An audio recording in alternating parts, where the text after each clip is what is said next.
امام عالی مقام سرکار نے فرمایا ہم نبی کے گھرانے سے ہیں، پاک بھی ہیں، صاف بھی ہیں، ستھرے بھی ہیں، ہر طرح کی غلطی سے ہم دور بھی ہیں، ہر طرح کی کمزوری سے ہم پاک بھی ہیں، ہر طرح کی غلالت سے ہمیں پاک بھی کیا گیا ہے۔ مالک بے نیاز نے ہمیں منصب بھی عطا فرمایا ہے، رتبہ بھی عطا فرمایا ہے۔ کسی صورت ہم کسی کی اس انداز میں بیعت کرنے کو تیار نہیں ہے، کیونکہ اگر فیصلہ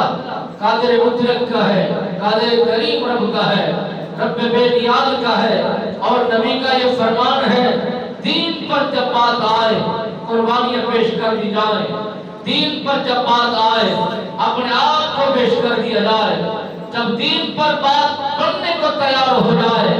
نہ پھر مال کو دیکھا جائے، نہ منصب کو دیکھا جائے، نہ ہی رتبے کو دیکھا جائے، نہ ہی شان و شوکت کو دیکھا جائے، بس کسی بات پر ایگری ہونا چاہیے۔ نبی کا پیغام سچا، رب کا اصول سچا، نبی کا پیغام دیا ہوا سچا، رب کا ضابطہ مضبوط، اور جو سمت بتائی گئی ہے، جو اس راستے پر اور اس سمت پر چلتا چلا جائے گا، میرے آقا مولا صلی اللہ علیہ وآلہ وسلم سرکار کے نواسے رسول امام علی مقام حضور سرکار نے فرمایا کہ اے لوگو ہم